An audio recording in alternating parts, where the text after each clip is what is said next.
Assalamualaikum warahmatullahi wabarakatuh.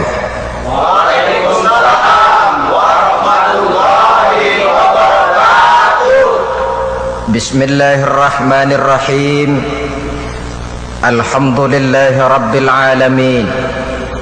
Wassalatu wassalamu ala asyrafil anbiya'i wal mursalin, imamil muttaqin, sayyidil ghurril muhajjalin, sayyidina wa maulana Muhammadin wa ala alihi wa ashabihil mujahidin at-tahirin, amma ba'du. Saudara-saudara kaum muslimin rahimakumullah, adalah watak manusia bahwa dia selalu ingin merasakan nikmat dan manfaat dari apa saja yang dimilikinya. Orang yang mempunyai radio misalnya, tentu karena ingin merasakan nikmat dan manfaatnya radio. Orang yang mempunyai televisi umpamanya, tentu saja karena ingin merasakan nikmat dan manfaatnya televisi. Apa gunanya saudara punya radio bagus kalau kuping budek? Apa gunanya saudara punya televisi berwarna, gambarnya terang, suaranya jelas kalau mata buta? Tentu kurang manfaatnya. Pindah dari contoh ini kepada soal iman, akan timbul pertanyaan, apa artinya iman kalau kita belum bisa merasakan nikmat dan manfaatnya iman? Apabila nikmat dan manfaatnya iman sudah kita rasakan, maka apapun yang diminta dan dituntut oleh nilai iman kita itu akan terasa menjadi nikmat. Iman memerintahkan kita untuk sujud, sujud itu nikmat. Iman memerintahkan kita untuk berpuasa, puasa itu nikmat. Iman memerintahkan kita untuk bersodakoh, sodakoh itu nikmat. Iman memerintahkan kita untuk berjihad, jihad itu pun manis. Namun kalau ini belum kita rasakan, maka boleh jadi apapun saja yang diminta oleh nilai iman kita akan terasa menjadi pahit adanya. Iman memerintahkan kita sujud, sujud terasa pahit. Iman memerintahkan kita untuk puasa, puasa itu getir.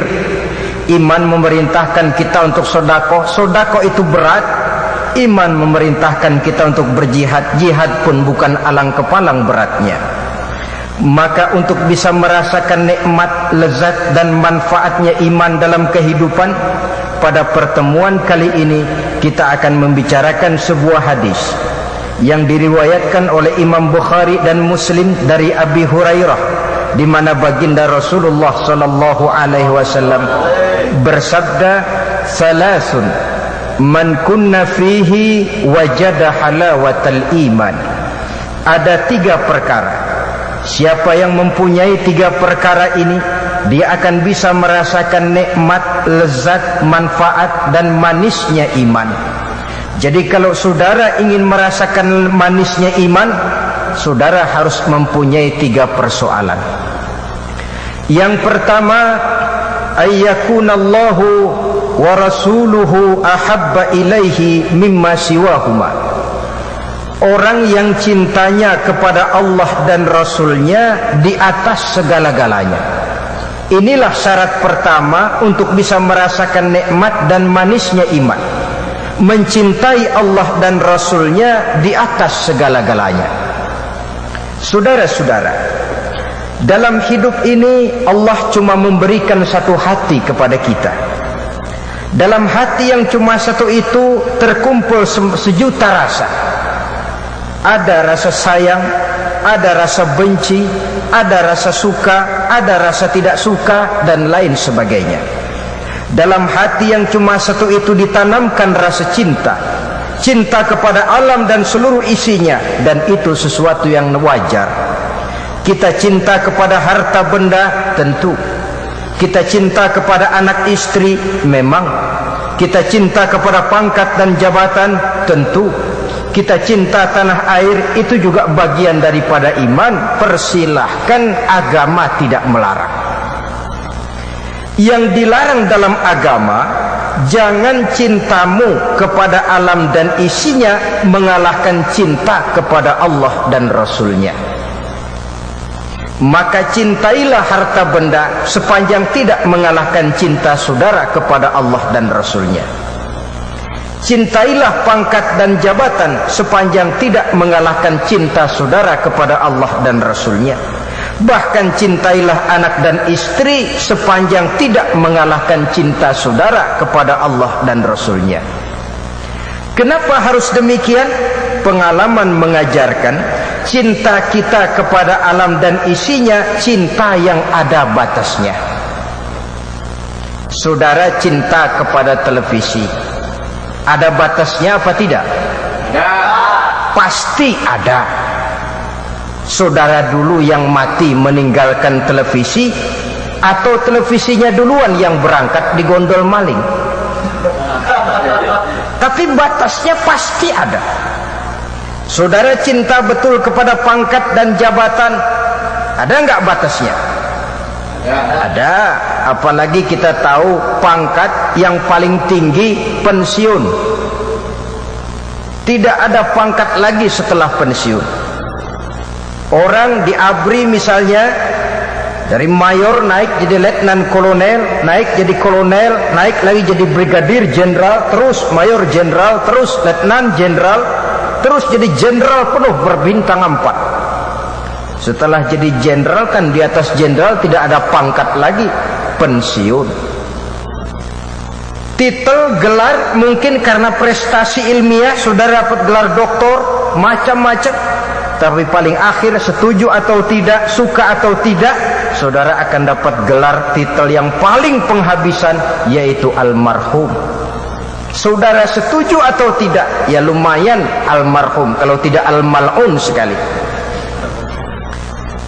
Oleh karenanya, kepada sesuatu yang kita tahu benar ada batasnya, jangan sepenuhnya cinta ini diberikan ke sana. Kalau kita tahu cinta kepada harta ada batasnya, jangan sepenuhnya cinta diberikan kepada harta. Kalau kita tahu cinta kepada pangkat dan jabatan ada batasnya, jangan sepenuhnya cinta diberikan kepada pangkat dan jabatan. Kepada Allah dan Rasulnya kita tidak akan berpisah buat selamanya. Mati, bahkan mati adalah pintu untuk bertemu dengan Allah dan Rasulnya. Maka kepada yang kita tidak akan berpisah, ke sana seharusnya kita memperbanyak rasa cinta. Masalahnya kemudian, cinta kepada Allah itu artinya apa sih? Dan cinta kepada Rasul itu pengertiannya bagaimana sih? Saudara-saudara kaum muslimin rahimakumullah, cinta kepada Allah artinya jelas cinta kepada Islam, dan itu tidak bisa ditawar. Cinta kepada Islam pengertiannya dua. Pertama, kesediaan hidup mengikuti aturan Islam. Yang kedua, kerelaan untuk berjuang dan kesanggupan untuk berkorban demi kepentingan Islam. Kalau saudara hidup terlepas dari aturan Islam, tidak mau berjuang dan tidak rela berkorban untuk kepentingan Islam, maka tidak usah bicara soal cinta kepada Islam. Kalau sudah tidak cinta kepada Islam, jangan bicara soal cinta kepada Allah. Kalau sudah tidak cinta kepada Allah, jangan berharap akan bisa merasakan nikmat dan manisnya iman. Maka saya ulangi, cinta Allah artinya cinta Islam. Cinta Islam pertama, kesediaan hidup mengikuti aturan-aturan yang datang dari Allah, yaitu Islam ini. Mari kita tengok. Sejarah penuh dengan catatan orang-orang besar. Tiap-tiap orang besar ini punya ajaran, dan sejarah pernah mencatat pasang surut ajaran tadi seperti halnya musim. Lenin punya Leninisme, Karl Marx punya Marxisme, bahkan Soekarno punya Soekarnoisme, dan sebagainya. Ajaran itu pernah jaya. Kapan? Pada waktu yang menelurkan ajaran itu masih berkuasa. Tapi bila orangnya wafat, kekuasaannya selesai, ajarannya pun selesai sampai di situ. Bahkan tidak mustahil satu ajaran yang tadinya disanjung, satu ajaran yang tadinya didewa-dewakan, setelah yang bersangkutan tidak ada lagi, ajaran itu pun dimasukkan ke kotak sampah. Sifatnya musim. Yang namanya musim jelas saja tidak bisa dilarang, tapi kalau waktunya habis, dia akan habis dengan sendirinya. Adapun aturan atau syariat Islam ini telah 14 abad yang lalu dia diturunkan oleh Allah Subhanahu wa taala. Allah lah pencipta manusia. Allah lebih tahu tentang batas kemampuan maksimal manusia. Karena itu aturan-aturan yang diturunkan oleh Allah tentu sesuai benar untuk manusia. Kalau pada satu saat manusia melarikan diri dari peraturan Allah, bukan berarti peraturannya yang tidak sesuai lagi, bukan berarti peraturan yang harus ditinjau lagi, tapi manusianya yang harus dikembalikan kepada aturan itu. Jangan seperti di zaman akhir-akhir ini, karena orang meninggalkan peraturan Allah lalu dianggap peraturan itu sudah tidak sesuai dengan zaman. Tentu terbalik akhirnya, mentolerir kemunkaran, mentolerir berpalingnya orang dari aturan yang diturunkan oleh Allah Subhanahu wa taala. Jadi kecintaan kita kepada Islam diukur dari sejauh mana kesediaan hidup kita mengikuti aturan-aturan yang ada di dalam syariat agama Islam ini. Dunia makin maju, ilmu pengetahuan makin canggih. Seiring dengan itu manusia memerlukan keseimbangan antara kemajuan otak dengan pengisian batin rohaninya. Kalau hanya otaknya saja yang maju berisi ilmu pengetahuan dan teknologi yang serba canggih, tapi hatinya dibiarkan kosong dari aturan-aturan yang datang dari yang serba maha, saya yakin batinnya akan merintih di tengah kemajuan material. Jiwanya akan merana di tengah kelimpahan harta benda. Bahkan paling akhir sukmanya akan merintih di tengah kehidupan yang serba glamor, di tengah kehidupan yang serba mewah. Oleh karenanya, buat sementara memang manusia mungkin berpaling dari peraturan-peraturan Allah, tapi tidak untuk selamanya. Ada waktunya di mana manusia akan sampai kepada titik jenuh. Dan ini tidak berarti bahwa aturan agama hanya diperlukan pada saat manusia sampai ke titik jenuh. Aturan itu diperlukan untuk manfaat dan kepentingan manusia dalam kehidupannya sehari-hari. Dengan demikian, jangan jadikan Islam sebagai dekorasi. Jangan jadikan Islam sebagai pengawal dan penjaga rumah. Jangan jadikan Islam cuma sebagai ajang untuk simposium, seminar, diskusi dan debat kusir. Islam ini untuk kita pakai, kita amalkan, kita terapkan di dalam kehidupan. Masalahnya kemudian, aturan Islam itu dari mana kita tahu? Tentu saja dari jalan mengkaji, mempelajari, melalui majelis-majelis taklim, melalui ulama, kiai dan para ustadz yang memang kita yakini kualitas keilmuannya di bidang itu. Sehingga dengan berdasarkan ilmu, nilai amalan kita akan menjadi semakin mantap. Dari amalan yang mantap ini, maka kita tidak akan mudah terombang-ambing oleh segala macam situasi. Saudara-saudara kaum muslimin rahimakumullah.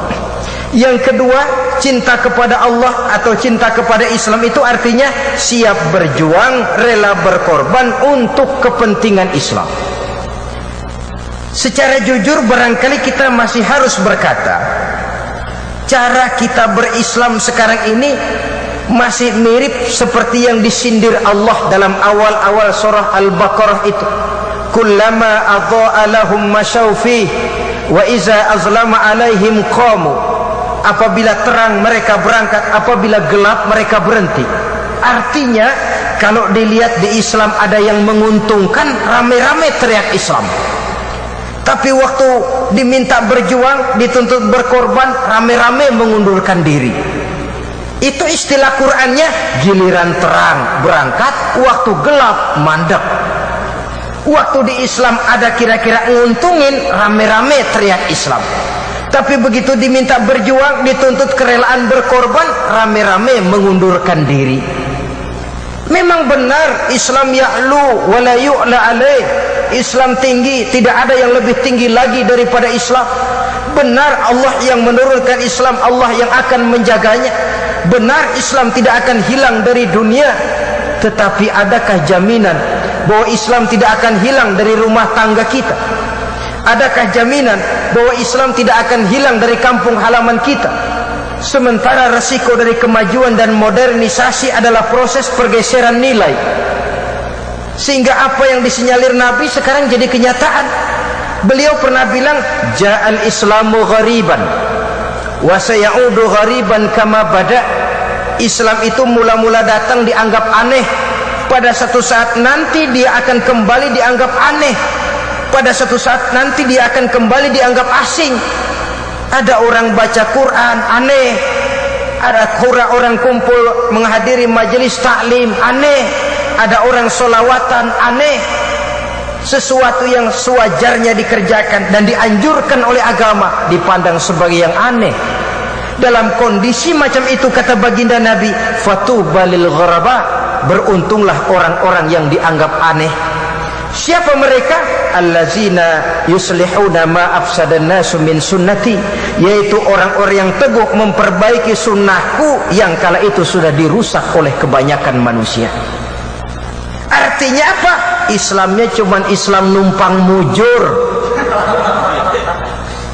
Waktu dilihat enak, rame-rame teriak Islam. Tapi kalau sudah diminta berkorban, dituntut berjuang, rame-rame bikin alasan, rame-rame ngundurin diri. Ini kan mirip calo tuh. Calo itu di terminal bus paling ribut. Teriaklah dia kemana? Jurusan Jawa Barat, Jawa Tengah, Jawa Timur. Penumpang yang mau ke Jawa Barat naik sampai ke Jawa Barat. Penumpang yang ke Jawa Tengah naik sampai ke Jawa Tengah. Penumpang yang ke Sumatera naik sampai ke Sumatera. Caloknya yang paling ribut nggak kemana-mana, ngetem aja di terminal. Paling ribut, tapi tidak lebih daripada cuma sekedar itu. Bukankah cara kita beragama semacam ini cara hura-hura namanya? Saudara kaum muslimin rahimakumullah, kalau setiap kita berpikir apa yang bisa saya berikan kepada Islam, insya Allah Islam akan hidup di Indonesia.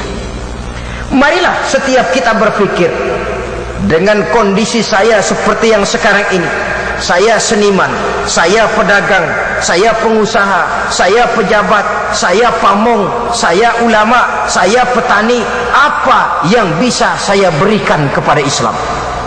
Kalau setiap muslim berpikir apa yang bisa saya berikan kepada Islam, insya Allah Islam akan hidup.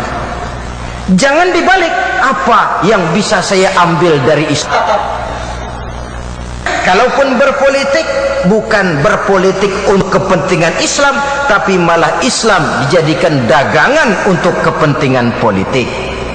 Kalaupun jadi pejabat, jabatannya bukan untuk kepentingan Islam, malah tidak segan-segan jual Islam demi kepentingan jabatan. Kalau kebetulan pengusaha, bukan keuntungan usahanya demi kepentingan Islam, malah kadang-kadang tidak segan-segan menghancurkan Islam demi keuntungan bisnisnya. Kalau ini yang terjadi, sangat boleh jadi kitalah yang sebenarnya menggeragoti Islam dari dalam. Saya mengetuk hati setiap kita, marilah berpikir apa yang bisa saya berikan kepada Islam. Walaupun nilainya kecil menurut kita tidak berarti, tapi kalau setiap kita berpikir ke arah itu, saya yakin, seyakin-yakinnya 5, 10, 20 tahun yang akan datang Islam akan hidup di Indonesia. Apa yang bisa saya berikan kepada Islam? Iya Ustadz, tapi kalau saya ini kecil saja yang bisa saya berikan, kapan Islam mau jaya? Itu pikiran kita. Saya terkesan saudara, ada satu film yang judulnya Lion of the Sea, Omar Mukhtar. Pernah nonton film itu? Nah. Ya ngaku aja lah, ini potongan tukang nonton semua ini saya lihat. Itu ceritanya ketika Jenderal Omar Mukhtar ditangkap oleh tentara Itali. Dia dihadapkan di pengadilan oleh jenderal Itali. Dia ditanya, "Hei Omar Mukhtar, apa kamu kira dengan kendaraan onta dan bedil locok begini kamu bisa mengalahkan tank-tank dan meriam kami yang hebat?" Omar Mukhtar dengan senyum menjawab, "Kami sudah berjuang dan itulah tugas kami. Perkara berhasil atau tidak itu bukan soal kami. Perkara kapan perjuangan selesai itu pun bukan urusan kami. Urusan kami adalah berjuang. Menang atau kalah bukan soal kami. Kapan perjuangan selesai bukan tugas kami. Tugas kami berjuang dan itu sudah kami lakukan. Tugas kita ialah apa yang bisa kita berikan kepada Islam. Kapan akan wujud kenyataan bukan soal kita. Kapan akan selesai bukan persoalan kita. Mungkin menurut kita kecil, tapi kalau Allah mau, kam min fi'atin qalilatin ghalabat fi'atan katsiratan biiznillah, dari sesuatu yang kecil bisa saja menjungkalkan yang jauh lebih besar. Kalau kita pikir-pikir di zaman Jepang, di zaman Belanda, nenek moyang kita, strategi militer mana yang berani bilang bahwa bambu runcing bisa mengalahkan meriam?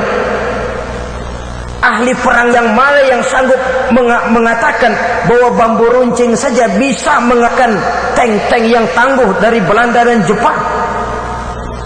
Sudah hadirin, sehingga tidak terlalu berlebihan dan pantas kalau dalam mukaddimah undang-undang dasar berkat rahmat Allah. Kalau tidak berkat rahmat Allah, rasanya secara logika sulit bambu runcing mau mengalahkan meriam ini. Di sini yang bicara adalah faktor iman. Di sini yang bicara adalah faktor keyakinan. Yang kita semua yakin, in tansurullaha yansurkum.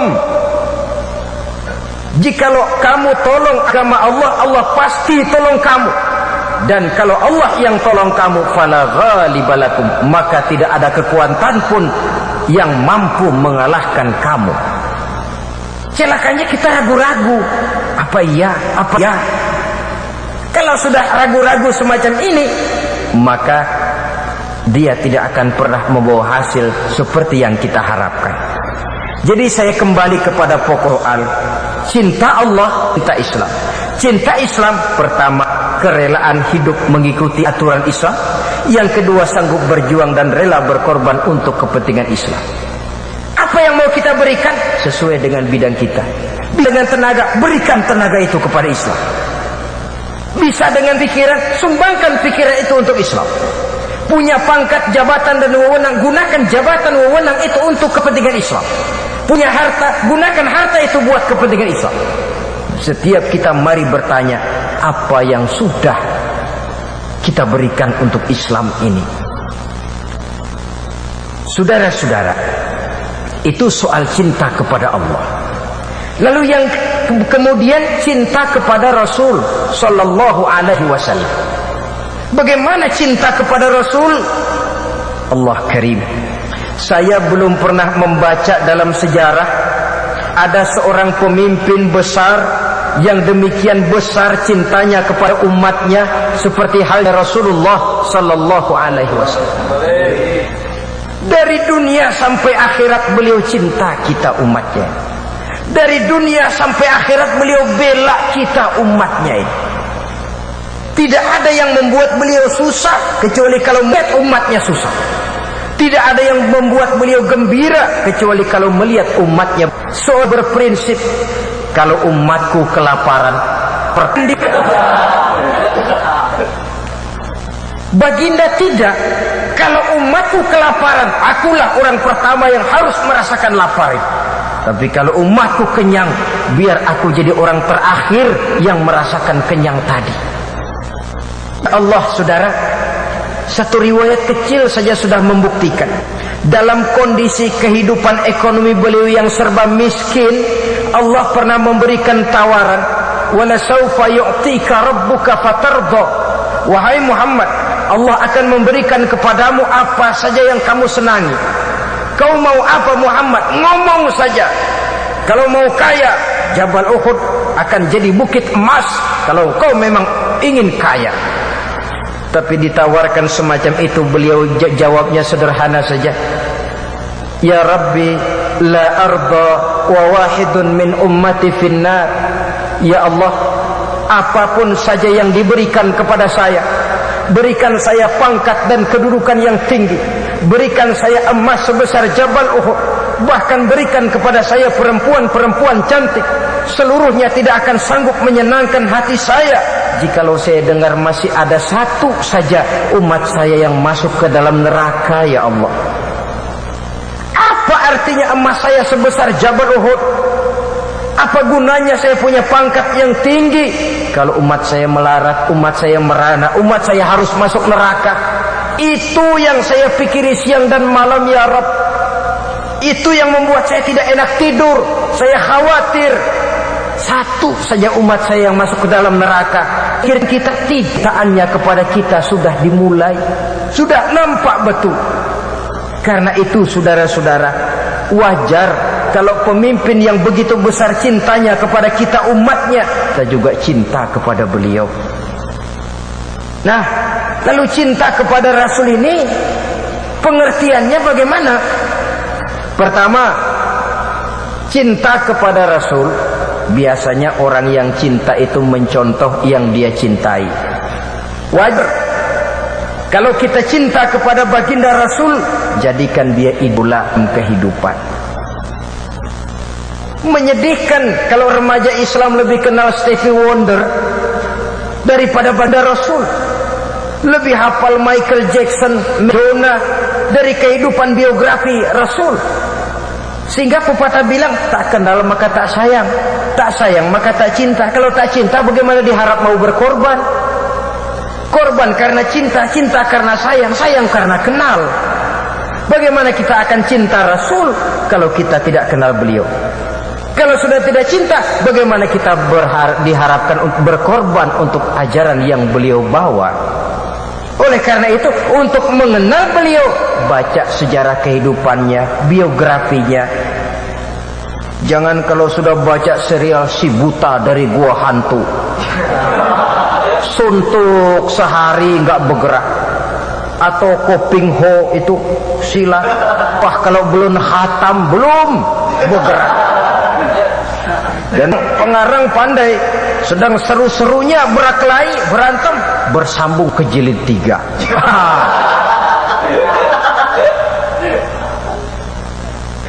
Bacalah sejarah kehidupan Nabi, pelajari biografi beliau. Dari sana kita akan baik kenal beliau, dari kenal kita akan sayang, dari sayang akan cinta. Kalau sudah cinta, kita akan siap berkorban yang mencontoh kepada beliau. Setidaknya ada dua hal yang perlu kita jadikan contoh dari kehidupan beliau. Pertama ibadah, dan yang kedua akhlak. Ini yang saya rasakan di akhir-akhir ini, di zaman sekarang ini banyak mengalami proses peluncuran. Ibadah, di sini letak salah satu kekuatan moral yang beliau miliki dalam kancah perjuangannya. Mempunyai sandaran vertikal yang langsung kepada Allah. Pernah satu malam Siti Aisyah bercerita, selesai sholat isya saya nak tidur, saya lihat suami saya sedang sholat, saya pun tidur. Tengah malam saya terjaga, saya lihat beliau masih sholat juga, saya pun tidur lagi. Sepertiga malam yang akhir saya bangun, saya lihat masih sholat juga. Saya tunggu. Ketika selesai beliau mengucapkan salam, saya hampiri, saya katakan kepadanya, ya Rasulullah, ada apa yang, kalau bahasa kita,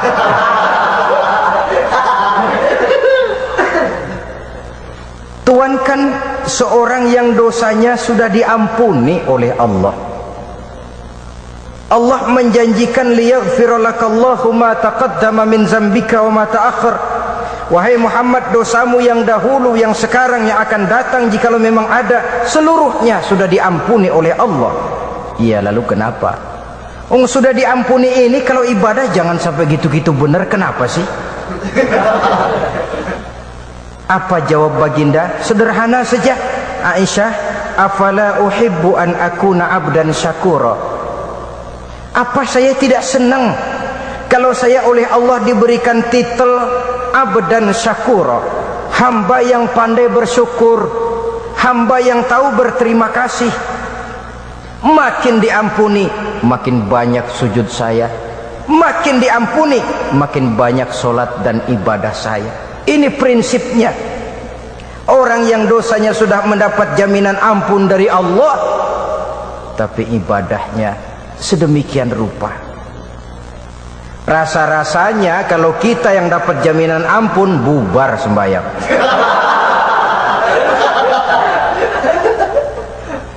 Untuk apa lagi? Sudah ada jaminan ampun. Tapi beliau malah makin datang jaminan ampun, makin banyak sujud dan ibadahnya. Dengan itu beliau makin dekat dengan Allah. Saudara-saudara kaum muslimin rahimakumullah, saya khawatir kalau kita cuma bisa membangun masjid yang besar tapi kita tidak pandai mengisinya. Saya takut kalau kita hanya bisa membentuk majelis taklim tapi tidak pandai memakmurkannya. Saya ngeri kalau kita hanya pandai membangun madrasah tapi tidak bisa mengisinya. Membangun memang sulit, tapi memelihara yang sudah dibangun itu supaya tetap langgeng itu jauh lebih sulit. Padahal dari sana Islam bersinar. Dari sana kita harapkan kader-kader penerus perjuangan tampil ke depan, memberikan jawaban Islam terhadap kemajuan zaman. Oleh karenanya, kalau kita kekurangan harta, apalagi mengukur diri dengan tetangga, kita gelisah. Kekurangan pakaian, kita gelisah. Kekurangan uang, kita panik. Tapi belum pernah ada orang panik kalau ibadahnya kurang. Belum pernah ada orang bingung saya lihat kalau ibadahnya kurang. Belum pernah saya temuin, kenapa Pak bingung benar? Aduh, sholat saya kurang. Belum pernah. Kenapa Pak kok kelihatannya bingung? Ramadan kemarin puasa saya kurang 3 hari. Tidak, kalau duit kurang ribut, kalau ibadah kurang, tenang-tenang saja Pak.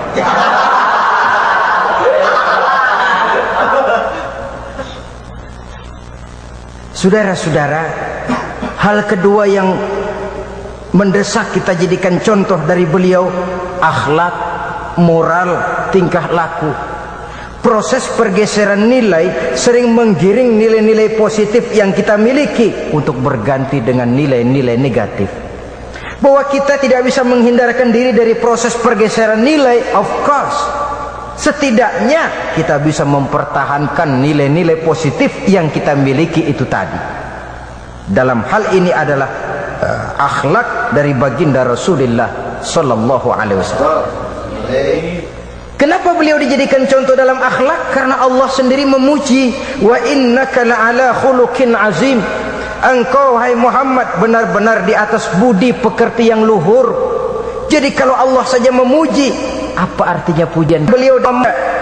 Kenapa kita harus mencari figur lain dengan tidak menjadikan beliau sebagai idola di dalam kehidupan ini? Saudara-saudara kaum muslimin rahimakumullah, hal kedua, orang yang cinta sesuatu biasanya memelihara peninggalannya. Jikalau kita cinta kepada Rasul, peninggalannya jaga sebaik-baiknya. Apa peninggalan yang beliau tinggalkan? Tidak lain Quran, sunnah, dan ulama'nya. Hal ketiga, orang yang cinta sesuatu banyak menyebut yang dia cintai. Cinta kepada Rasul artinya banyak menyebut beliau, dalam artian banyak bersolawat kepada beliau. Inilah syarat pertama untuk bisa merasakan nikmat dan manisnya iman. Cintai Allah dan Rasulnya di atas segalanya, dengan tidak mengurangi cinta kita kepada yang lain. Kemudian yang kedua, saudara-saudara, untuk bisa merasakan nikmat dan manisnya iman, wa ayyuhibba abdan la yuhibbuhu illa lillah. Kata baginda Nabi, hal kedua untuk bisa merasakan lezat, nikmat dan manisnya iman, cintailah sesama hamba karena Allah. Jangan karena hartanya, jangan karena kedudukannya, jangan karena keturunannya, karena Allah. Kalau kita cintai orang karena hartanya, nanti dia jatuh miskin, selesai kecintaan kita sampai di situ. Apalagi pepatah bilang, in zada mali kullun nasi khulani wa in qalla mali fala khillun yusahibuni. Kalau duit saya lagi banyak, siapa aja ngaku saudara. Tapi giliran bangkrut, laler kagak mau deket.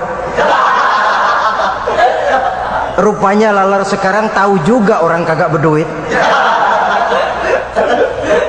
Itu realita kehidupan. Realita kehidupan.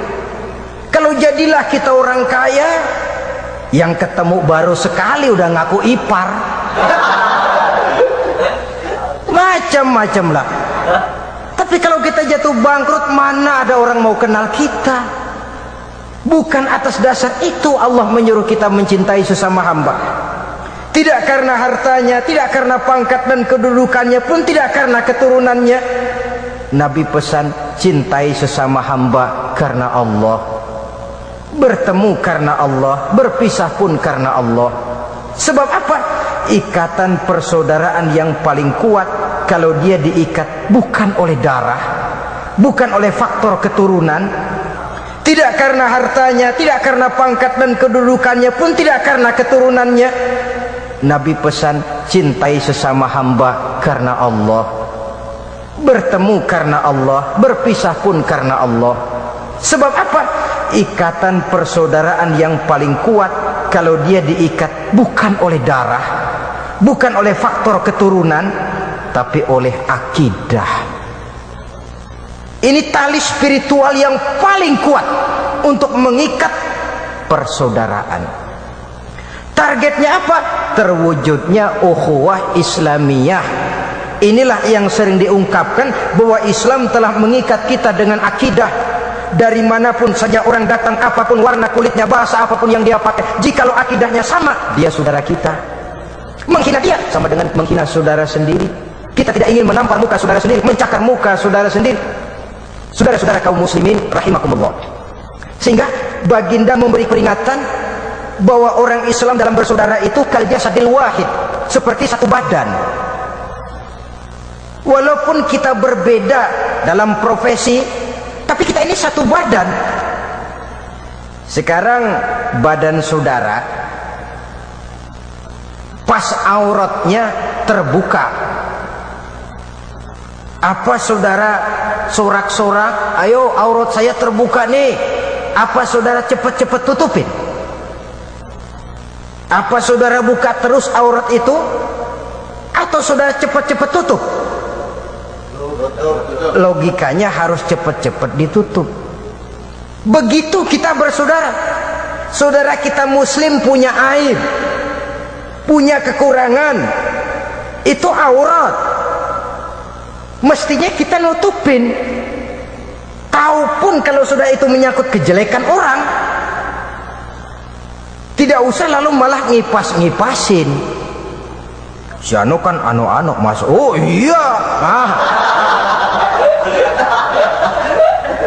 malah ngipas-ngipasin. Itu kan sama dengan sudah aurat terbuka malah diablagin sekalian. Badannya sendiri, bukankah saudaranya juga muslim? Profesi boleh berbeda, kita ini ada yang jadi ustadz, pedagang, petani, semua kita harus kerjasama saling membantu. Kan jarang diantara kita waktu makan ingat petani, waktu memakai baju ingat yang tanam kapas. Itu jarang. Padahal kita terikat oleh interaksi sosial, di mana yang satu memerlukan yang lain. Kita hebat karena ada orang lain. Kita dibilang kaya karena ada yang miskin. Kita dibilang alim karena ada yang bodoh.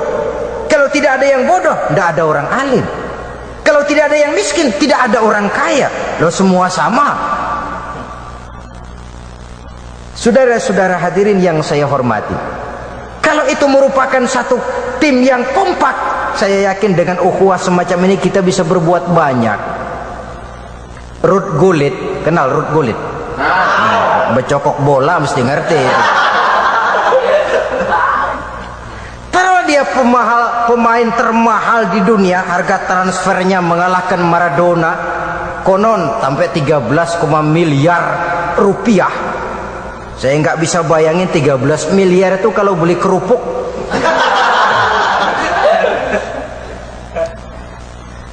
rut gulit yang mahal, rut gulit yang hebat, kalau dia sendirian main, saya yakin nggak banyak manfaatnya.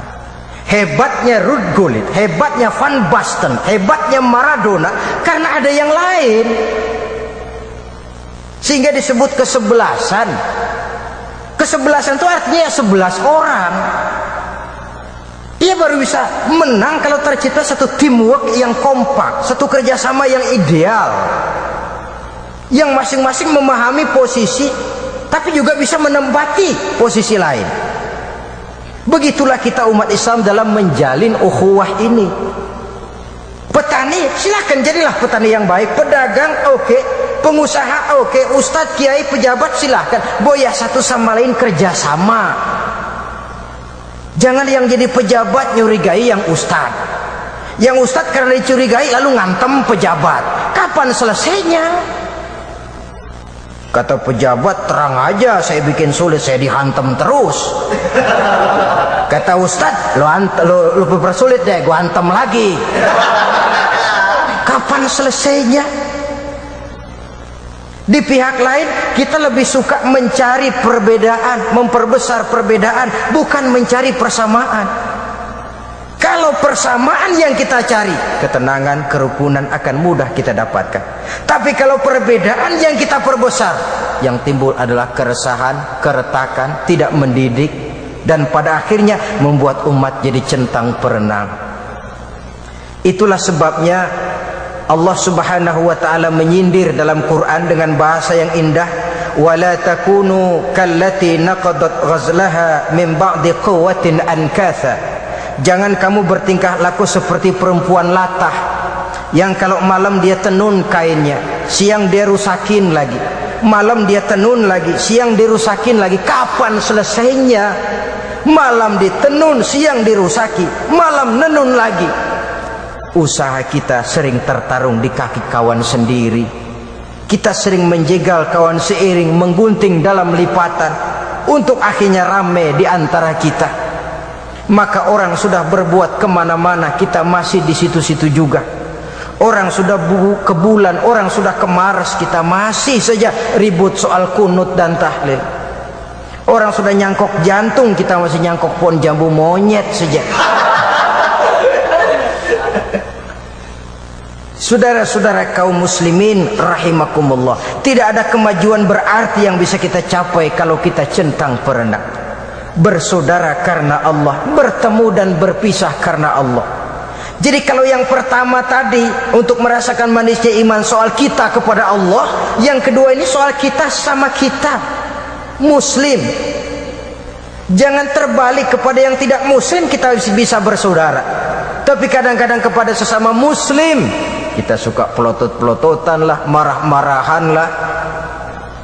Modelnya lagi kalau sudah marah kadang-kadang berlaku perpanjangan waktu.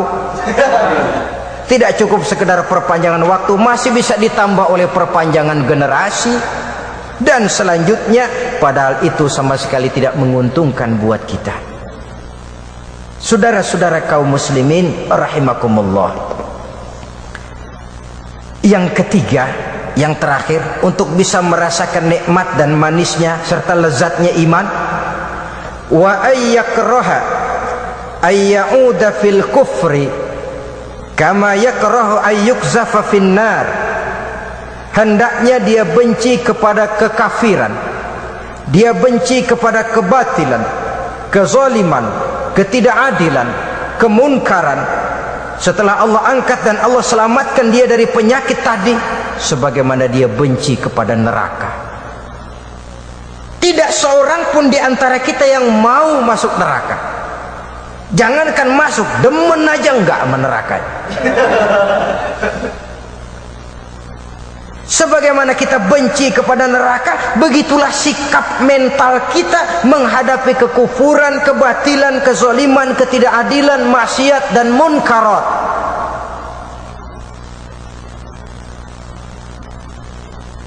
Apalagi di zaman sekarang ini orang pandai menyamar-nyamarkan maksiat dan munkarat dengan berbagai macam dalih, dengan berbagai macam argumentasi dan alasan, Sehingga yang tadinya jelas maksiat bisa dibikin remeng-remeng, yang tadinya haram bisa jadi haram dikit.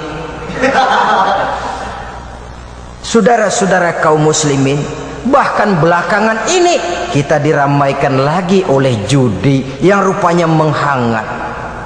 Padahal kita sudah bersyukur beberapa tahun yang lalu sudah dikeluarkan satu peraturan segala macam bentuk perjudian dilarang di wilayah hukum Republik Indonesia. Kalau ternyata ada juga yang masih berjudi, jangan lalu berpikir lebih baik dilokalisir saja daripada judi liar. Akhirnya yang dilokalisir ya jalan, yang liar tetap saja jalan. Apalagi dengan embel-embel segala macam undian, sehingga orang lalu terangsang.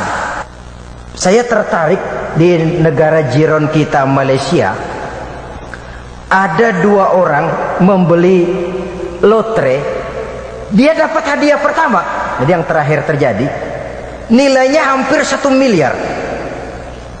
Dia kembalikan itu, dia tidak ambil hadiahnya. Ketika ditanya kenapa, pertama, menurut agama saya ini tidak benar. Yang kedua, saya memang niatnya mau nyumbang kok, bukan mau dapat hadiah. Ini kan belum pernah terjadi. Ada orang dapat hadiahnya 1 miliar, nggak diambil. Walaupun menurut saya orang itu tidak benar juga. Kalau memang niat ikhlas mau nyumbang, kenapa harus beli lotre? Iya, langsung saja ke masjid, ke madrasah. Saudara-saudara, tapi ngembaliinnya, dia tidak mau terima uang 1 miliar itu merupakan sesuatu yang menarik. Kalau kita 1 miliar, mubazir toh.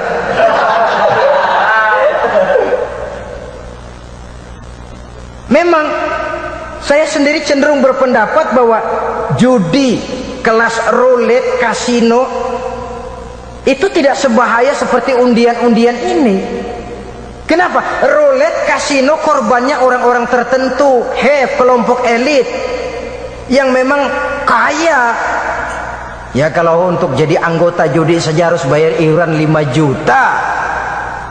Tapi kelas undian-undian, ya rupanya sekarang ini bukan cuma jaksa masuk kampung, koran masuk desa, listrik masuk kampung, undian masuk desa sekarang. Korbannya mulai anak kecil sampai nenek-nenek, ngerti? Lebih celaka lagi anak sekolah. Saudara hadirin yang saya hormati, padahal penyakit ini judi, seperti sering dikatakan, kalahnya membuat penasaran, menangnya bikin ketagihan. Kalau sudah menang ketagihan lalu kalah penasaran, berhentinya kapan? Belum pernah sejarah mencatat ada orang jadi kaya karena judi. Tidak yang namanya Henry Ford, tidak yang namanya David Rockefeller, tidak yang namanya Aristotle Onassis, tidak yang namanya Adnan Khashoggi. Yang jadi kaya karena judi itu tidak ada. Yang bangkrut malah banyak. Saudara-saudara kaum muslimin rahimakumullah, oleh karena itu yang ketiga ini merupakan sikap mental, tegak menghadapi kekufuran, kebatilan, kezoliman. Karena kezoliman, kekufuran, kebatilan, munkarat dan maksiat merupakan penyakit-penyakit yang akan mengundang murka Allah. Kalau Allah murka, bencana itu datang. Awalnya akibat ulah tangan manusia sendiri. Belum lama di Kanada. Saudara kenal Kanada? Kanada, di Toronto, ibu kota Kanada itu. Diadakan satu seminar tentang lingkungan hidup. Itu berangkat dari tragedi yang terjadi di beberapa negara bagian di Amerika yang diserang musim panas yang berkepanjangan, sehingga pemerintah memerlukan membantu petani dan sebagainya. Suhu panas ini naik, menurut analisa para ahli lingkungan hidup, diakibatkan oleh banyaknya bermunculan rumah-rumah kaca di Amerika itu. Jadi sinar yang dipantulkan matahari tidak kembali, apalagi dengan bocornya lapisan ozon di atmosfer, maka dia akan kembali ke bumi. Akibatnya suhu makin panas. Di pihak lain, air laut akan makin naik. Sehingga jangan heran, diperkirakan tahun 2035-an air laut akan naik 1,5 meter. Jadi kota-kota yang ada di pinggir-pinggir laut udah siap-siaplah kebanjiran. Sekitar tahun 2035. Ini ulah tangan manusia sendiri, membangun tanpa memperhatikan keseimbangan lingkungan hidupnya. Maka akibatnya akan kembali kepada kehidupan manusia. Itu yang real, konkret. Bagaimana yang bersifat maksiat dan munkarat. Yang lebih ngeri lagi, orang lain yang berbuat, kita yang terkena jatahnya. Itu yang sering saya katakan, kalau saudara makan nangka kena getah, itu sih resiko. Tapi nggak makan nangka kena getah, itu sial. Saudara berbuat maksiat lalu kena azab, resiko. Tapi tidak melakukan maksiat, terkena azab, terkena bencana, itu yang sial. Sebab musibah kalau datang tidak sempat milih-milih. Dia berlaku umum, yang baik kena, yang tidak baik pun juga kena. Jikalau kita cinta kepada bangsa dan negara ini, jikalau kita cinta kepada tanah air ini, jikalau kita cinta kepada kampung halaman kita ini, jaga kampung halaman kita, jaga tanah air ini, jaga negara ini dari perbuatan-perbuatan kotor yang akan merusak kehidupan, baik itu berupa maksiat, baik itu berupa pembangunan yang menghancurkan lingkungan hidup sehingga ekosistem lingkungan hidup kita menjadi rusak, hilang keseimbangan, dan akan membuat malapetaka bagi kehidupan manusia sendiri. Saudara-saudara, yang sulit adalah mencegah kemunkaran, bukan menganjurkan kebaikan. Orang kalau diajak sholat walaupun tidak mau tapi kan tidak marah. Tidak ada orang, Pak sholat Pak, gua gampar lo, gua lo ajak sholat. Tidak ada. Orang itu kalau diajak berbuat baik, ya walaupun tidak mau tapi kan tidak marah. Tapi kalau sudah dicegah kemunkarannya, ini yang makan hati.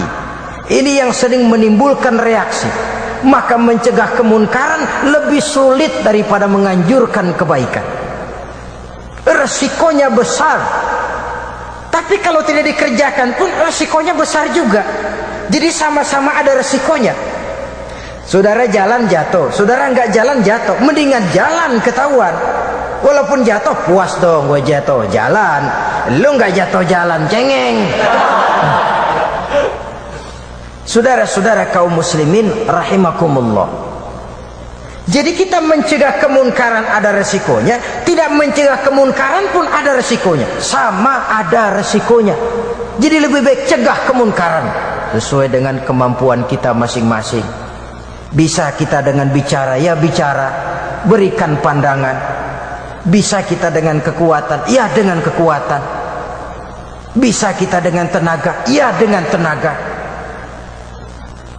Paling kurang menyelamatkan diri dari perbuatan munkar tadi, perbuatan maksiat tadi.